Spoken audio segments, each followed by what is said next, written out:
ये कहानी है जंगल में रहने वाले एक ठग की दो बेटियों की, जो जंगल से गुजरने वाले मुसाफिरों को छल कपट से लूटकर उनका कत्ल कर देती। पर फिर एक दिन एक ऐसा मुसाफिर आया जिससे उन सब की जिंदगी बदल गई। एक गुस्सैल राजा ने अपने पुत्र के किसी दोष के कारण उसे देश निकाला दे दिया। राजकुमार ने दुखी मन से अपने गुजारे के लिए 4 लाल और कुछ स्वर्ण भी अपने साथ ले लिए और भरे हृदय से अपने पिता का महल छोड़ दिया। चलते चलते वो जब शहर से कुछ दूर पहुंचा तो उसे एक साधु का आश्रम दिखाई दिया। राजकुमार उस साधु को दंडवत प्रणाम करके एक तरफ बैठ गया। जब साधु ने उसकी मायूस शक्ल और देह पर कीमती वस्त्र देखे तो साधु ने उससे पूछा, बच्चा तुम कौन हो और यहाँ कैसे आए? राजकुमार बोला, महाराज मैं राजा चंद्रगुप्त का पुत्र महेंद्रगुप्त हूँ। मुझे मेरे पिता ने देश निकाला दे दिया है, इसीलिए मैं परदेश जा रहा हूँ। रास्ते में आपका आश्रम दिखाई दिया तो मेरे मन में आया कि आपके भी दर्शन करता चलूं। साधु ने महेंद्रगुप्त की बात सुनकर कहा, वत्स तुम नेक इंसान हो और परदेश जा रहे हो,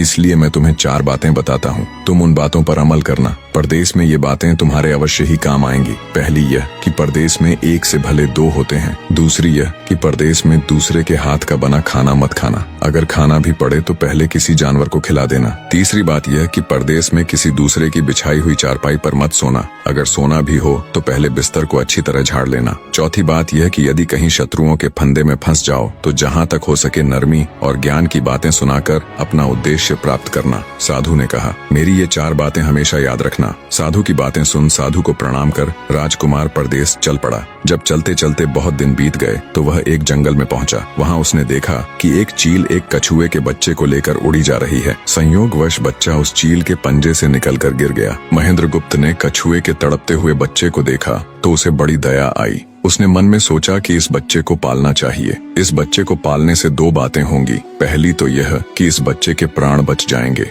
और दूसरी यह कि साधु द्वारा कही गई पहली बात भी पूरी हो जाएगी कि सफर में 1 से भले 2 होते हैं और इससे बातें करते हुए दिन भी आसानी से बीतेंगे। यह सब सोचकर महेंद्रगुप्त ने बच्चे को अपने साथ ले लिया। अब सफर में उसके साथ वह कछुए का बच्चा भी हो लिया। कुछ दिन के सफर के बाद राजकुमार को एक अच्छा सा स्थान दिखाई पड़ा। उस स्थान पर पहुंचकर उसने कुछ खाया पिया और फिर कछुए के बच्चे से बोला, तुम यहाँ बैठे रहना, मैं जरा थोड़ी देर सो लूं। यह कहकर महेंद्रगुप्त एक पेड़ के नीचे सो गया। उसी पेड़ के ऊपर एक सांप और एक कौवा रहते थे। उन दोनों का यह दस्तूर था कि जब कोई मुसाफिर उस पेड़ के नीचे ठहरता तो सांप उसे डस लेता और कौवा उसकी आंखें निकाल लेता। नाग ने जब सोते हुए मुसाफिर को देखा तो पेड़ के नीचे उतरा और राजकुमार को डस लिया। सांप के डसते ही तुरंत राजकुमार के प्राण पखेरु उड़ गए। कुछ देर में जब कछुए की नजर महेंद्रगुप्त पर पड़ी तो वह उसे मरा देखकर बहुत घबराया और महेंद्रगुप्त के ऊपर बैठकर रोने लगा। तभी कौवा भी पेड़ से नीचे उतरा और ज्यों ही उसने महेंद्रगुप्त की आंखें निकालनी चाही त्यों ही कछुए ने झपटकर कौवे की गर्दन को मुंह से पकड़ लिया। कौवे ने बहुत जोर लगाया मगर कछुए ने उसे नहीं छोड़ा। तब कौवे ने सांप को पुकारा।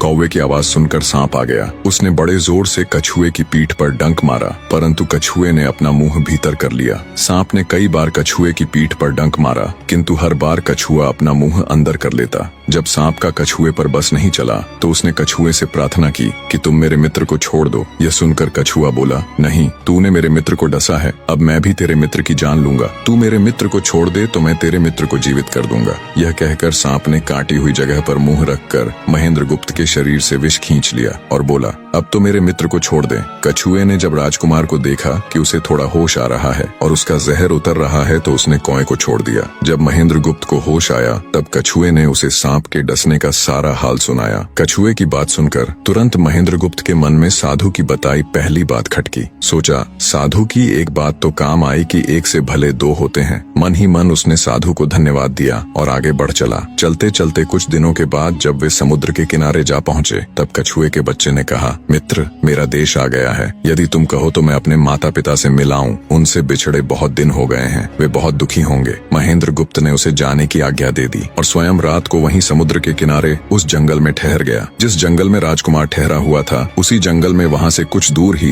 एक ठग का परिवार रहता था। ठग के 2 लड़कियां और 4 बेटे थे। उसकी बड़ी बेटी ज्योतिष विद्या जानती थी। जब भी कोई राहगीर, कोई यात्री उस जंगल से गुजरता और उसके पास कुछ कीमती होता तो ठग की बड़ी बेटी अपनी विद्या से जान पहचान लेती थी। आज फिर से उसे बहुत दिनों बाद बहुत से खजाने की महक आई। उसने अपने पिता से कहा, ऐसा प्रतीत होता है कि इस जंगल में एक पथिक आया हुआ है। उस पथिक के पास 4 लाल हैं। यदि तुम लोग उस पथिक को यहाँ ले आओ तो उससे लाल लेना मेरा काम है। यदि वे लाल हमको मिल जाएं तो हम जन्म भर के लिए निहाल हो जाएंगे, परंतु उस पथिक को मारना मत, उसे जीवित ही पकड़ लाओ। ठग अपने बेटों के साथ तुरंत उसकी तलाश में निकल पड़ा। वे थोड़ी ही दूर चले होंगे कि उन्होंने देखा एक आदमी एक पेड़ के नीचे सो रहा है। उसे देखकर उन्होंने सोचा कि यह वही पथिक हो सकता है जिसके पास लाल हैं। वे उसे पकड़कर ले गए और अपनी बड़ी बेटी के हवाले करके बोले, इससे लाल निकलवाना अब तेरा काम है। ठग की बड़ी बेटी ने पूरे आश्वासन के साथ कहा, तुम लोग चिंता मत करो, मैं इससे लाल निकलवा लूंगी। ठग की छोटी बेटी ने जब महेंद्रगुप्त को देखा तो वह दिलोजान से उस पर मोहित हो गई। पहली ही नजर में वो अपना दिल उस नौजवान राजकुमार को दे बैठी। भाइयों के डर से कुछ कह तो न सकी, लेकिन मन ही मन उसको बचाने की युक्ति सोचने लगी। कुछ देर बाद ठग की बड़ी बेटी ने खाना बनाया और उसमें जहर मिला दिया। वही खाना उसने महेंद्रगुप्त को परोस दिया। जब थाली महेंद्रगुप्त के सामने आई तो उसने खाने के लिए निवाला तोड़ जैसे ही उसे खाने को हुआ, तभी उसे साधु की कही गई दूसरी बात याद आई। उसने थाली में से थोड़ा सा भोजन निकालकर कुत्ते के सामने डाल दिया। जैसे ही उस खाने को कुत्ते ने खाया वो तुरंत मर गया। यह देखकर महेंद्रगुप्त ने भोजन नहीं किया। उसने अपने मन में सोचा कि साधु की दूसरी बात भी काम आई। अपनी इस चाल को असफल होते देखकर ठग की बड़ी बेटी को गुस्सा तो बहुत आया, पर वो अपने गुस्से को अंदर ही अंदर पी गई। उसने महेंद्रगुप्त के सोने के लिए पलंग तैयार करवाया और उससे कहा, जाओ पथिक, ऊपर के कमरे में तुम्हारे लिए पलंग तैयार करवा दिया है, अब तुम आराम करो। कई दिनों की सफर की यात्रा के कारण थका हुआ राजकुमार जब ऊपर आया तो उसे बढ़िया धुली हुई चादर पलंग पर बिछी हुई दिखाई दी। सोचा जो हुआ सो हुआ, कई दिनों के बाद चैन की नींद तो सोने को मिलेगी। वो जैसी ही पलंग पर बैठने को हुआ तो उसे साधु की तीसरी बात याद आई कि परदेश में हमेशा बिस्तर को झाड़कर सोना। जैसे ही उसने बिस्तर को झाड़ा तो उसके होश उड़ गए। वो बिस्तर एक कच्चे सूत से तैयार किया गया था जिसके नीचे आग का कुआं था। महेंद्रगुप्त ने देखा कुएं के अंदर बड़े बड़े आग के अंगार धधक रहे हैं। सोचा साधु की तीसरी बात भी काम आई। उसने एक बार फिर मन ही मन साधु का धन्यवाद किया और पास पड़ी एक टूटी हुई चारपाई पर लेट गया। थोड़ी देर पहले जो राजकुमार चैन की नींद लेने की सोच रहा था, अब नींद उसकी आंखों से कोसों दूर थी। अब तो उसे अपनी जान के लाले पड़े थे। सोचने लगा, आज की रात बचना बहुत कठिन है। तभी ठग की छोटी बेटी मौका पाकर आई और कहने लगी, हे प्रिय, मैं तुम पर दिलोजान से न्यौछावर हूँ, परंतु आज की रात मेरे वश में कुछ नहीं है। आज की रात मेरी बड़ी बहन की बारी है। जिस तरह भी हो सके बस आज की रात मेरी बहन से अपने प्राण बचा लो, कल मेरी बारी है। हे स्वामी, मैं तुम्हारी दासी हूँ, मैं तुम्हें साफ बचा लूंगी। इतना कहकर ठग की छोटी बेटी चली गई। जब सब लोग खाना खा चुके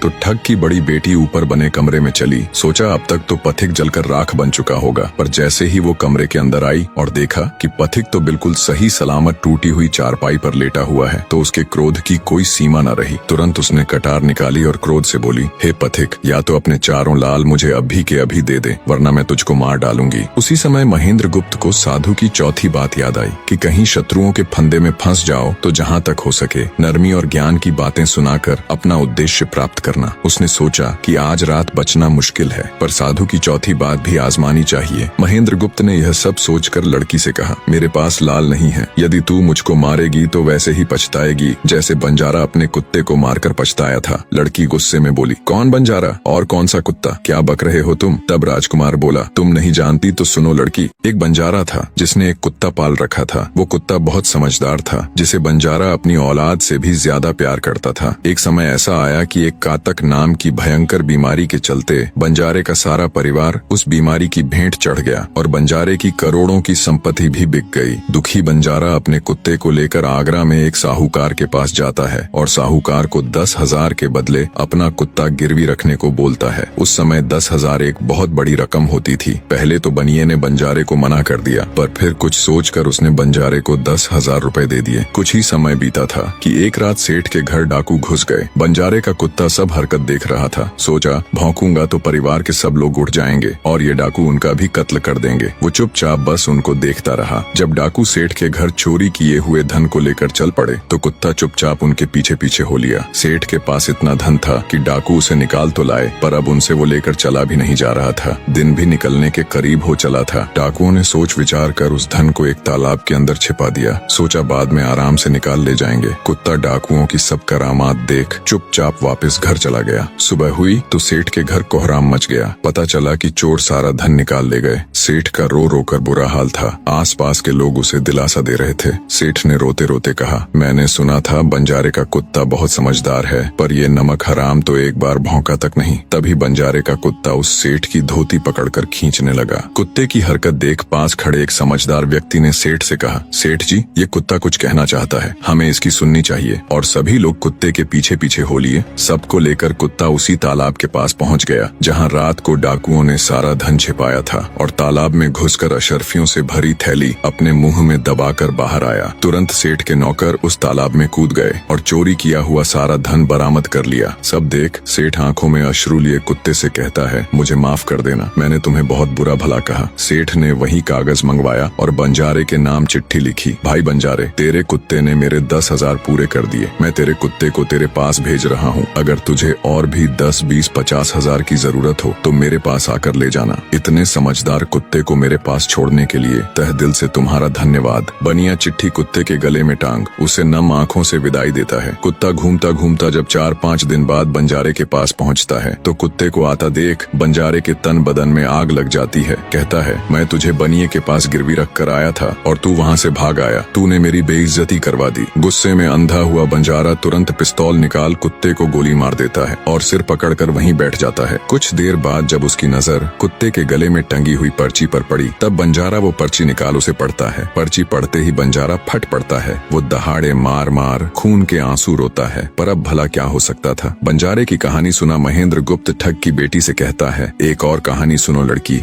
एक राजा के पास एक बहुत समझदार पढ़ाया हुआ तोता था। वह बड़ा चतुर था। एक दिन राजा तोते को अपने साथ गंगा स्नान को ले गया और उसको घाट पर बैठाकर स्वयं स्नान करने लगा। तभी तोते की नजर अमर फल पर पड़ी जो पास ही नदी में बहता हुआ आगे बढ़ा जा रहा था। वह उसको नदी से बाहर निकाल लाया और राजा के आने पर उसको वह अमर फल देता हुआ बोला, महाराज, यह अमर फल है, इसे खा लीजिए। राजा ने कहा, मैं अकेला अमर फल खाकर क्या करूंगा, अपने बाग में लगा दूंगा। जब इसमें फल लगेंगे तब सब कुटुंबियों को खिला कर अमर कर दूंगा। गंगा स्नान से लौटकर राजा ने वह फल माली को देकर कहा, इस फल को बाग में लगा दो। थोड़े ही दिनों में पेड़ फल फूल गया, उसमें फल लगने लगे। एक दिन एक फल पककर पेड़ से गिरा तो उसे सांप ने सूंघ लिया, जिससे वह जहरीला हो गया। अनजान माली वह अमर फल लेकर राजा के पास आया। राजा फल को देखकर बहुत खुश हुआ और कुछ सोचकर वो फल पहले कुत्ते को खाने को दिया, क्योंकि राजा बड़ा नीतिवादी और विचारवान था। वह जानता था कि बिना सोचे समझे किसी भी वस्तु को खाना ठीक नहीं होता। राजा ने ज्यों ही वह फल कुत्ते को खिलाया, कुत्ता मर गया। यह देखकर राजा ने क्रोधित होकर अपने तोते से कहा, बेईमान तोते, तू हमें जहर देकर मारना चाहता था। ये कहकर राजा ने क्रोध में आकर तोते को मार डाला और माली से कहा, इस पेड़ के चारों ओर घेरा डाल दो जिससे कोई इसका फल न खा सके। एक दिन उसी शहर में एक सास बहू में भीषण लड़ाई हुई। बुढ़िया घर से निकलकर कहने लगी, आज मैं राजा के बाग में जाकर जहर वाला फल खा लूंगी। ये कहकर वह बाग में आई और जैसे ही उसने फल तोड़कर खाया तो वह 16 वर्ष की युवती बन गई। जब राजा को यह समाचार मिला तो उसे सारा माजरा समझते देर न लगी।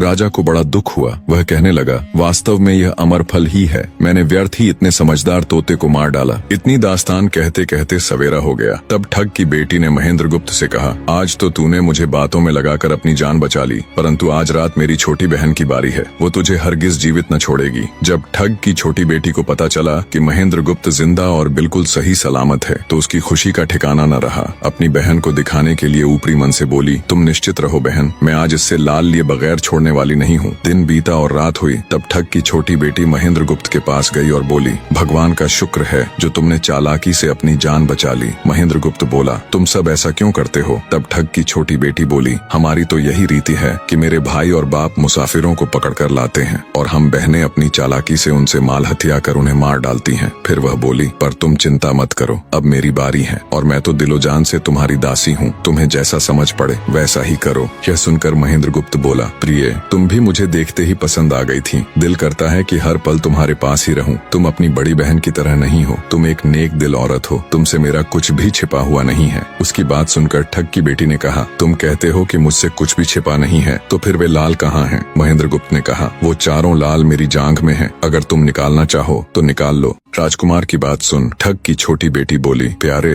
वो लाल तुम्हें ही मुबारक हो। मैं तो तुम्हारी दासी हूँ, तुम्हारे दर्शनों की प्यासी हूँ, मुझे तुम्हारे सिवाय और कुछ नहीं चाहिए। ये सुन महेंद्र गुप्त बोला, जो कुछ तुमने कहा है वह तो सब ठीक है, लेकिन ये प्यार और प्रेम की बातें सब धरी रह जाएंगी जब हमारे शरीर में प्राण ही नहीं रहेंगे, क्योंकि जब तुम्हारे बाप और भाइयों को इसका पता लगेगा तो हम दोनों की खैर नहीं। तब ठग की बेटी बोली, तुम चिंता मत करो, मेरे पास इसका भी उपाय है। आज रात को सबके सोने के बाद हम यहाँ से भाग चलेंगे और कहीं बहुत दूर रहेंगे जहाँ कभी मेरे भाई और बाप पहुँच न सके। महेंद्र गुप्त बोला, पर ये सब होगा कैसे? बोली, यहाँ से निकलने का एक ही उपाय है। मेरे पिता के पास 2 ऊँटनियाँ हैं, उनमें से एक तो दिन भर में 60 कोस चलती है और दूसरी दिन भर में 100 कोस चलती है। तुम उनमें से बड़ी वाली को खोल लाना, तब तक मैं हम दोनों के लिए कुछ धन बांध कर रख लूंगी। जब आधी रात हुई तब महेंद्र गुप्त ऊँटनी को खोलने चला गया। महेंद्र गुप्त ऊँटनी ले तो आया, मगर जल्दबाजी के कारण वह बड़ी के स्थान पर छोटी को ले आया। ठग की बेटी बहुत सा माल लेकर ऊँटनी पर बैठ गई और दोनों चल दिए। ऊँटनी जब चलते चलते 60 कोस पहुंची तो जंगल में रुककर खड़ी हो गई। बीच जंगल में ऊँटनी को खड़ी देखकर महेंद्र गुप्त और ठग की बेटी के होश उड़ गए। ठग की बेटी बोली, अनर्थ हो गया, तुम रात के अंधेरे में बड़ी ऊँटनी की जगह छोटी को ले आए। मेरे पिता और भाई आते ही होंगे, वो हमें नहीं छोड़ेंगे। इधर जब सवेरा हुआ तो ठग ने देखा कि उसकी बेटी और मुसाफिर दोनों गायब हैं। उसने सोचा कि निसंदेह वह बदमाश मेरी बेटी को भगा ले गया है। तबेले में जाकर देखा तो पाया कि छोटी ऊँटनी गायब है और बड़ी वहीं है। सोचा ज्यादा दूर नहीं गए होंगे और ऊँटनी पर सवार होकर उसने उसे तेजी से दौड़ा दिया। थोड़ी ही देर में जंगल में उस स्थान पर जा पहुंचा जहां महेंद्र गुप्त और उसकी बेटी ठहरे थे। महेंद्र गुप्त ने जब उसको आते देखा तो बहुत घबराया और कहने लगा, देखो तुम्हारा पिता आ रहा है, अब उससे प्राण कैसे बचेंगे? लड़की ने कहा, घबराओ मत और जो मैं कहती हूँ उसे ध्यान से सुनो। जाओ, जाकर उस पेड़ पर चढ़ जाओ। जब मेरा बाप तुम्हें पकड़ने के लिए आएगा और पेड़ पर चढ़ेगा तो मैं चुपके से बड़े वाली ऊँटनी पर चढ़कर उसको तुम्हारी डाल के नीचे खड़ा कर दूंगी। तुम कूद कर उस पर बैठ जाना। इस प्रकार हम दोनों बचकर साफ निकल जाएंगे। यह सुनकर महेंद्र गुप्त तुरंत पेड़ पर चढ़ गया। तब तक ठग भी वहां आ पहुंचा। पिता को देख उसकी बेटी ने फंड करते हुए कहा, पिताजी ये दुष्ट मुझे धोखे से यहाँ भगा लाया, आप इसे छोड़ना नहीं। ये सुन गुस्से से तिल मिलाया ठग महेंद्र गुप्त को पेड़ पर चढ़ा देखकर ऊँटनी से उतरा और उसे पकड़ने के लिए पेड़ पर चढ़ने लगा। बाप के ऊँटनी से उतरते ही मौका देख ठग की बेटी ऊँटनी पर चढ़कर उसे महेंद्र गुप्त की डाल के नीचे पेड़ के पास ले आई। महेंद्र गुप्त तुरंत कूदकर उस पर बैठ गया। महेंद्र गुप्त के बैठते ही ठग की बेटी ने ऊँटनी को दौड़ा दिया। ठग हाथ देखता रह गया। ठग की बेटी और महेंद्र गुप्त कई दिनों का रास्ता तय कर एक शहर में पहुंचे और दोनों वहीं बस गए। वहां महेंद्र गुप्त ठग की बेटी के साथ आराम से दिन गुजारता रहा और जब उसके देश निकाले की अवधि पूरी हो गई तब वह उसको लेकर अपने राज्य चला गया और उसके साथ शादी कर हंसता खेलता जीवन व्यतीत किया। निष्कर्ष, महेंद्र गुप्त और ठग की बेटी की यह कथा हमें यह सिखाती है कि प्रेम और विश्वास का बंधन सबसे मजबूत होता है। जब बुद्धिमत्ता, धैर्य और निस्वार्थ प्रेम मिलते हैं तो असंभव को भी संभव बनाया जा सकता है। जीवन में चाहे कितनी भी कठिन परिस्थितियां क्यों न आए, सही निर्णय, संयम और परस्पर विश्वास हमें हर संकट से बाहर निकाल सकते हैं।